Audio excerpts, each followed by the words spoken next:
you guys? Welcome back to As Told by Kenya. In today's video, as you can tell by the title, I want to talk about somebody who is getting on my last damn nerves. But first, today's video is sponsored by Flexispot. So you guys, I have to come and talk about this chair. I know when you see sponsored content on the social media, you're like, does this person actually use this chair?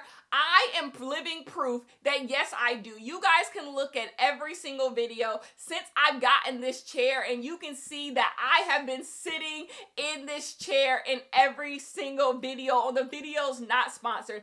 I love this Flexispot swivel chair. You guys, this chair has a swivel and a rocking motion. It's comfortable. You have this big seat. It has a storage compartment. It is perfect if you are a reader, if you like to relax, but also you can sit up and do work in it. Another thing I deeply love about the chair is the color that it is. I have a very, very loud room. So therefore, I need some things to neutralize the space. It can't be loud, loud, loud, loud, loud. So I really love the color that it comes in. I think it comes across good on camera, and I just enjoy this chair so much. The Flexispot Lotus recliner has a 20.9 seat width, a 9.8 armrest width. The recliner provides ample space for various sitting positions. You can sit upright, sideways, cross-legged. It is the perfect recliner to read books, to watch TV. You can do everything in. The Flexispot Lotus recliner offers you any type of relaxation that you want. It is so easy to recline in this seat. All you have to do is push on this lever and it comes out and you can watch TV, you can get comfortable. How you sit in it is all up to you. And luckily for you, Flexispot is having a Black Friday sale. Go over on their website and check out the sales that they have on their products. And if you would like to try the Flexispot Lotus recliner, you can go over to Flexispot's website. You can use the link below and you can use the code LOTUS30 and get $30 off. Plus, you can check out their Black Friday sales and you can get up to 80% off some of your purchases. Flexispot, thank you so much for sponsoring today's video, and let's get on into it. Okay, we have to come and discuss Sydney Sweeney. I deeply do not want to discuss Sydney Sweeney because I actually find this conversation to be quite uninteresting. I think the fact that we are going on, like 3 months since Sydney Sweeney and her jeans, and we are still talking about this. This is still fresh in the news. It's actually quite aggravating, and I actually think it's more of a sign of boredom. I think if you are someone who follows like celebrity gossip, pop culture, I genuinely think there's nothing else to really talk about. So we're all sinking our teeth into Sydney Sweeney, and I think we all looking for something to be mad at. So when someone gives us an obvious thing to all be upset about, we are all going to pounce on it. But I don't think this conversation is very interesting because I believe Sydney Sweeney is in her edgelord era. So what brought this back on? Sydney Sweeney did an interview, and in an interview, she was asked about the backlash that came with her American Eagle jeans commercial. If you live under a rock or you are not chronically online, Sydney Sweeney did an commercial with American Eagle, and she was talking about how she has good jeans. People quickly talked about how this gave eugenics, how this gave white supremacy, because what do you mean as a blonde-haired, blue-eyed woman you have good jeans? It just wasn't a good look, and so people have been on her. But Sydney Sweeney and her team have never really said anything about this. American Eagle came out and put out a little nothing burger response that they want everybody to buy their jeans and they want everyone to use their stuff, and so it was like whatever. And so we kind of like moved past this. People have been lashing up Sydney Sweeney.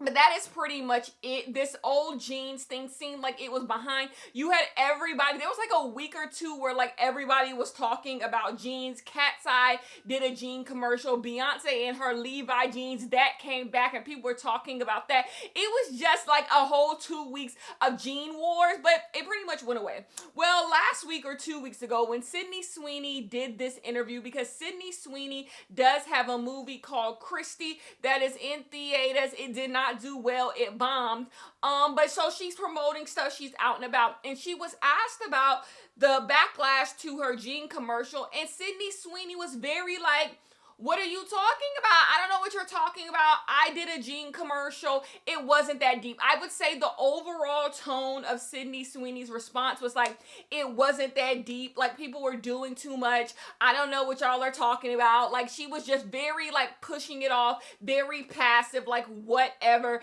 get out of my face. And this is why I say Sydney Sweeney is in her edgelord era. Number one, none of us are stupid. No one can ask Sydney Sweeney a question in her interview that she does not mind being asked. Sydney Sweeney could have told her publicist to tell the interviewer not to ask her anything about this jean commercial. So therefore, the fact that that question is on the slate tells me that Sydney Sweeney wanted to talk about this. Sydney Sweeney wanted to say something about this, and this is the exact response that Sydney Sweeney wanted to have. Sydney Sweeney wanted you guys to see that she does not give a damn. She does not give a damn what you think. She does not give a damn what you have to say. And she wants to, I hate when people try to play on your mind. When people try to make it seem like you're the one that is insane.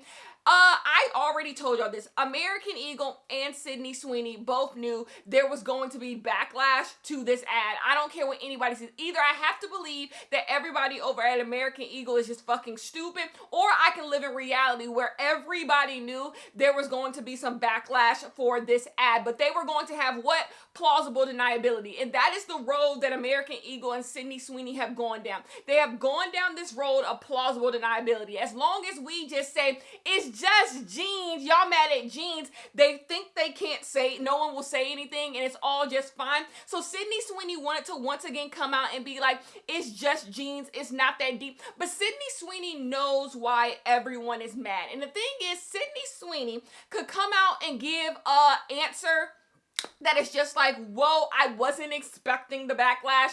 Of course, I would never stand with white supremacy. I would never want anyone to feel othered. I would never want it to make it seem like there is a good type of person in this world and a bad type. I understand how people can see this eugenics. That was simply not my intentions. And ooh, it just got out of control, and that is not what I was expecting. She could have gave that. It wouldn't have been great because, like I said, they knew what they were doing, but like it would have been something. But to come out and just be like, everybody mad over jeans just proves my point when I first talked about this, that Sydney Sweeney's entire thing was to do this, to get everybody pissed off, be like, why y'all mad? Why y'all worried about jeans? And then go off into the sunset. But Sydney Sweeney, I'm going to explain to you what makes this absolutely disgusting.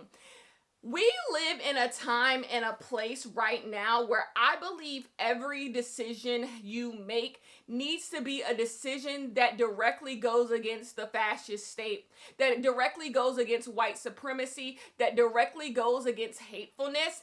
And so when you are faced with two options, one option is to just go along, to get along, to appease certain people in this country who stand for hatred and bigotry, or you could do the opposite. You could literally put water on those flames. You could be like, I want nothing to do with these people. When you are faced with those two options and you choose to not go either way, to stand in the middle, I find you the most disgusting, right? Because if Sydney Sweeney would have gotten that interview and been like, yeah, I said I got good genes, my blonde hair, blue eyes makes me have good genes, white skin, then we could all just put her in this category of she is a white supremacist, right?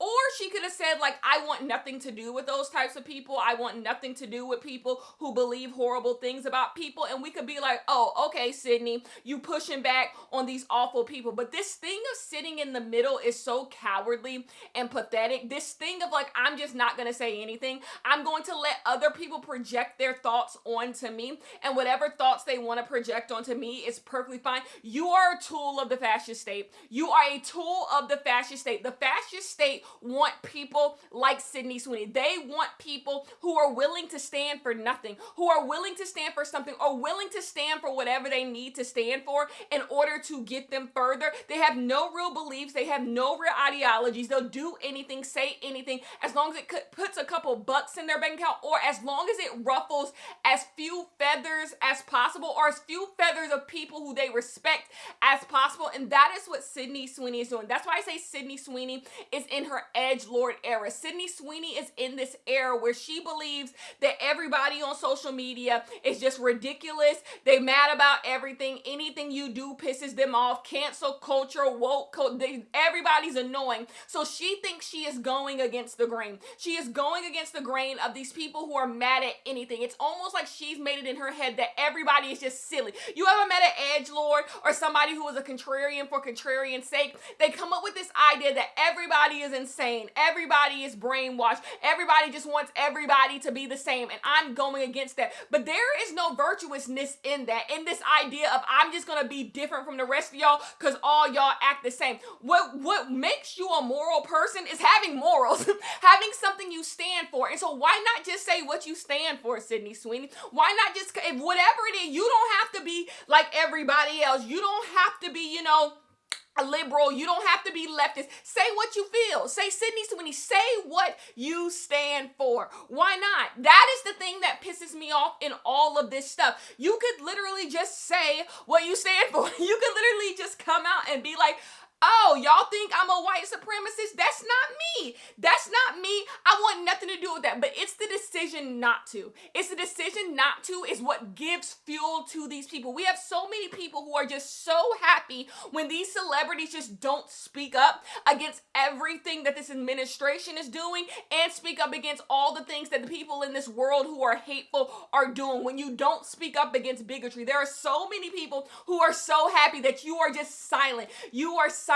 You do not care. And Sydney Sweeney, this was your time to stand for something. Whatever it is, this was your time to be like, oh, that's not how I feel. That's not what I'm not anything about. And you couldn't do it. And you simply could not do it. And that's why the interviewer in there really pissed me off, because it was just like, why not push back on her? She let you ask the question, why not push back on her? And that's why the whole thing seems like a full setup. And that's what I have to think to myself. Why would Sydney Sweeney want this to be out? Because that's what it feels like. Sydney Sweeney wanted y'all to see that she is very flippant about how y'all feel about her and her jeans. Why would she want that? Because that is the era that Sydney Sweeney is in. Sydney Sweeney is in this era where she believes I'm not going to sit there with the liberals. I'm not going to sit there with the woke mob and all of this stuff. And it's pathetic. It's pathetic. Why do the people who do what Sydney Sweeney do, why don't they realize, like, you also are part of a big group of group thinkers. You are literally part of your own mob.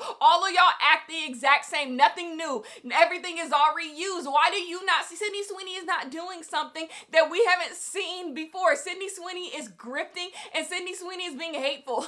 She is simply, and she's aligning herself with hateful people because those hateful people are the most nice to her. I think Sydney Sweeney is thinking to herself, and I could be wrong, whatever. Sydney Sweeney could be watching this at home being like, bitch, you don't fucking know me, and you got it, Sid. Anyways, but Sydney Sweeney is thinking to herself that y'all wasn't nice to me before then, and she's right. I've seen people say bad things about Sydney Sweeney before her and her jeans. So she's thinking, I'm going to go to the people who give me the most love, but baby, then why'd your movie flop? Now, I am not going to be disingenuous. I think it's funny that people believe Sydney Sweeney and her jeans is the reason why Christy flopped. Christy was going to flop regardless. And by the way, I feel bad for Christy that her name is attached to all of this, and now everyone's happy that a movie about her flop. That is not something that she deserves. But Christy was always gonna flop. We live in this world where no one goes and sees movies like Christy. If the Bruce Springsteen movie flopped, this was going to flop. But there's like, we could go on a whole rant, or I could go on a whole rant about how movies like this, you guys just don't go and see. Like, do we have an issue with getting people to see movies kind of like this? The Smashing Machine with The Rock just flopped. J-Lo's movie just flopped. Emma Stone's movie just flopped. flop. Jennifer Lawrence movie just flopped. Like, there's just an issue with getting people to see movies like this, which is a bigger issue. I don't feel no way about Sydney Sweeney's movie flopping, but none of those other movies deserve to flop. And so it's just like that movie was going to flop regardless. So no, I just want you guys, I'm going to put the call to action on you guys. So many of you guys are so up in arms about Sydney Sweeney. Now, Kenya, there is nothing Sydney Sweeney is in that I watch. I have seen Sydney Sweeney in two things. I've seen her in this movie that was on HBO Max, which is a really good movie, which is so crazy. This movie is about a woman who was a whistleblower on the rigged election in 2016. That is what this movie is about. It's crazy where we are now, that Sydney Sweeney would play somebody who was a whistleblower against the Trump administration, and now look at what she's doing. So I saw her in this movie, and I've seen Sydney Sweeney in The Handmaid's Tale. Two things she is good in. That's the only two things I've seen Sydney Sweeney in. But you guys watch Euphoria. Euphoria, whatever season they own, comes out next year. If you work your salt, don't watch Euphoria. Don't watch Euphoria. So it's easy to not watch Christy. Like I said, nobody watches movies like that. You guys are going to have to prove to me that you guys are really about what you claim to be about. Because what Sydney Sweeney is also realizing is that you guys don't believe the stuff that you claim you believe. And it's so funny. Kim Kardashian put out that shitty ass show over on Hulu, and all of y'all ran to go watch. Y'all saw the clips that proved it was shitty, and that made y'all want to go see it more. So you guys have no problem watching things from people you dislike. That's your goddamn problem. You don't stand for anything anyway. So therefore, if you want to stick it to Sid, when Euphoria comes out, don't watch it. But you and I both know y'all are. I don't watch Euphoria, so you can't put shit on me, but you are. And the thing is Sydney Sweeney made some popcorn movie that appealed to all of you guys' sensibilities, you would be there too. In the name of hate watching, you guys would be there. You ain't hate watching shit. You want to see this stuff. Y'all not gonna hate watch Euphoria. You enjoy Euphoria. And so if y'all really about this shit, y'all popping, don't go watch Euphoria with her in it, okay? When she finally goes make some movies that y'all want to see, because her last 3 movies that did not do well are all movies that were going to flop regardless. You can put anybody in the movies. None of the movies are going to do well. That's just the state of the movie industry that we are in, which is not good, but that is just what it is. Those movies are going to flop regardless. When Sydney Sweeney is in something that you guys actually like, that actually appeals to you, that's when I'm gonna know if y'all really about what y'all are about. But yes, overall, Sydney Sweeney, I don't give a shit regardless, because you don't affect my life in any way, and I don't care. But like I said, in this time, it is so important who you align yourself with, who you sit with, who you party with, who all of that stuff is so important. What you speak on, what you choose not to speak on, all of that stuff is so important, and that's what makes all of this the most disgusting. This was a time for Sydney Sweeney to say, I don't stand with bigotry and white supremacy, and she couldn't say it, and she simply could not say it. So it's nasty, it's disgusting, and Sid, I have nothing for you. Let's move on to the next thing I want to come to discuss. I want to discuss Halle Bailey. Okay, so there was this conversation that was going on Twitter. It's a conversation that comes around maybe every 6 months, and I'm being generous. It might come around every 4 months, but there's a conversation about how Halle and Chloe Bailey are being let down by Columbia and Parkwood. Parkwood, by the way, is Beyonce's company, and then Columbia is a recording company. Anyways, Halle and Chloe are being let down by Columbia because their music isn't doing well. And this conversation always ends the same exact way. You got the people who are Chloe Halle fans to the day they die. They believe that they are being let down. And then you have the Beehive, and you have other people who don't really like Chloe and Halle. Then you have people who are in the middle, whatever, and they're just like, Chloe and Halle are not unsuccessful because of their label. They're unsuccessful because of their music. And then it starts turn into everybody saying that Chloe and Halle makes bad music, and then it just becomes a whole thing, and then we all go about about our damn day. It's a stupid conversation, quite honestly, because I do not believe anybody in the peanut gallery knows more about the music industry than Columbia, Beyonce, Chloe, and Halle. I just don't. You don't know anything going on with their contracts. You don't know anything. If they're unhappy, they could leave. They could leave. It's a stupid conversation that stupid people are having online who don't know anything about anything. If they could worry about their business the way they worry about Chloe and Halle business, then we would be all right. But my issue is always the next day. The first day, we talk about Parkwood, Chloe, the music, Halle, the music, whatever. But it's always that second day where something insidious begins to happen. Now, 3 years ago, I made a not so nice tweet about Chloe and her music, how I didn't want to listen to Chloe and her music anymore. In today's world, I understand that it is not helpful to add to the dogpiling on Chloe Bailey, and I regret that tweet because it's part of a bigger issue that Chloe and Halle experienced. Kind of what I was saying in the Meg Thee Stallion video, people just relentlessly coming at these girls for no apparent reason, and that's why I have not said since that tweet, I have not said anything negative about them because I don't want to be a part of the ecosystem that is just really, really hard on Black girls on the internet. I don't want to be a part of that. And that brings me to that second day I'm talking about, where quickly, instead of talking about Halle and her new album that she put out, instead of talking about Halle and the movies she has coming up, instead of actually caring about Halle Bailey and her career, we start getting conversations about Halle being a baby mama. I think you guys are so weird. I think the way you guys act towards Black women who are pregnant is really, really strange to me. It's almost like these people, you guys believe these people are your sisters or your cousins, and you just want to beat on them. You believe that you could live their lives better than them, even though you can't live your own life, right? Because you wouldn't be on social media talking like this if you were. You think you have a better grasp on their life than they do, and you want these women to know that you are just so disappointed in them. The Halle thing is weird because people believe that Halle Bailey having her son has somehow negatively affected Halle Bailey's career, and there is just no proof of that.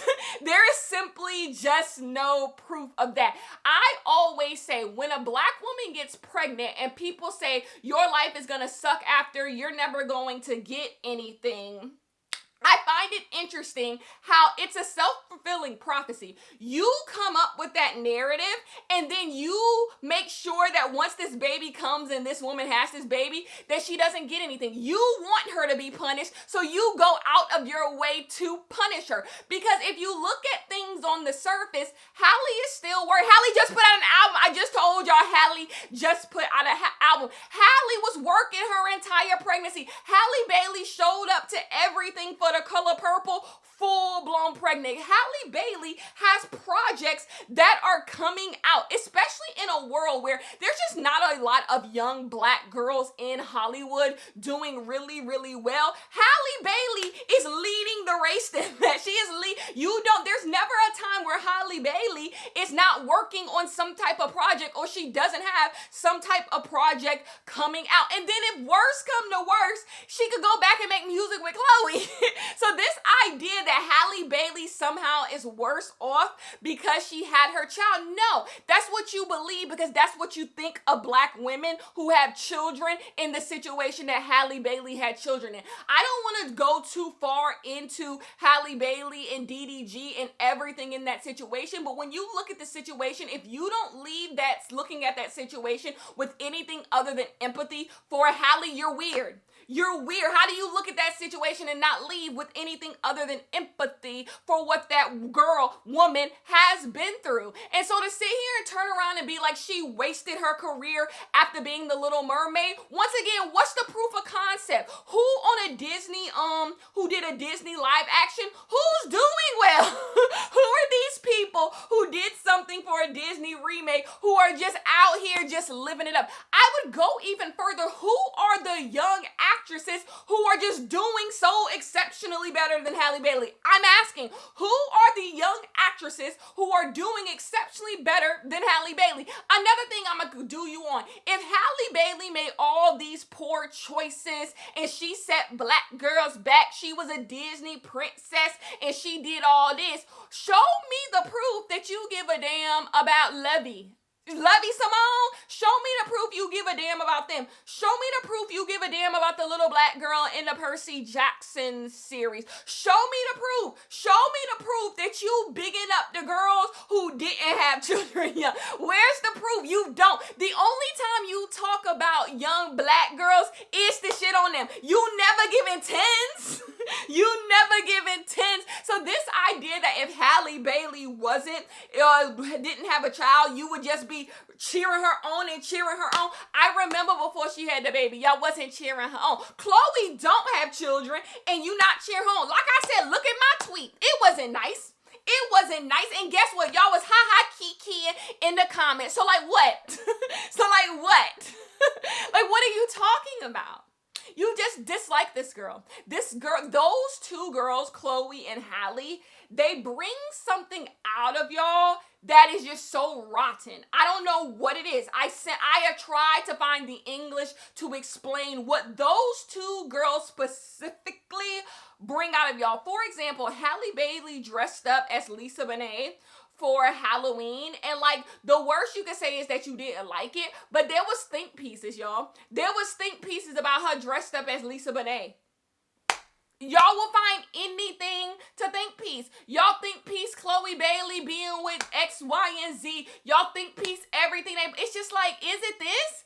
Is it, y'all believe that these girls are like y'all sisters and they need y'all for guidance, but you've never done anything. You've never done anything to prove that they are the guidance, that they should listen to anything that you have to say. So why would they? Why would they? I do not believe you guys engage with either of those two girls in good faith. I do not believe you guys are earnest in your critiques of those two girls. I just think you deeply want to bully those girls. And it doesn't help that it seems like, I don't know for a fact, these girls are affected by the shit that you guys say about them. That makes you guys go even harder. That makes you guys go even harder when you think the person who you're talking about is affected by the stuff that you say, because you guys are just looking for a little bit of power over somebody because you don't do nothing with your damn day. It's nasty. It's weird. Anyways, that is the end of this one. I will talk to you guys in the next one.